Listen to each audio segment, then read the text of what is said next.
Hey everybody, this is Michael with Asymmetrical Preparedness, and I have a prepper tip of the day for you today. It's more of a knowledge skill set. We talk about identifying wild edibles, wild medicinals, and stuff like that. But be able to identify wildlife.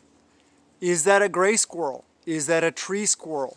Is that a partridge? Is that a turtle dove? Is that what kind of animals are they? It's important to know this stuff so that you know what your food sources are. And what kind of rabbits are those? Are those jackrabbits? Are those snowshoe rabbits? What are they? Because different ones are more or less edible, and you can do research on them and learn more about them, how to prepare them, how to cook them, what are the ins and outs, how to skin them, stuff like that if you need to use them as a food source. So it's important to know what kinds of wildlife are around you to be able to identify. That's one thing. I mentioned turtle doves because when they first landed in our yard, because we put out bird feed and stuff like that, yes, God said feed the birds. So we feed the birds and the squirrels and sometimes the coons on accident. But they give joy to our family.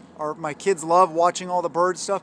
So we had these birds landing in the yard. And we thought, oh, those are doves. Well, they're tan. And I'm like, well, maybe they're pigeons. So we look it up online, come to find out they're turtle doves. We had like 12 of them sitting in the yard at the time, as well as a whole bunch of chickadees, sparrows, stellars, jays. We had one of those red-crested woodpeckers in there today. Beautiful bird. Sat right outside our window on the suet eating it. It was really cool.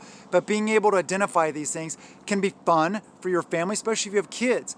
But it's also good knowledge for you to have, knowing what kind of food sources you have around you for when, if SHTF happens, you can hunt, trap, snare, stuff like that. So it's a good source of information. I love you guys.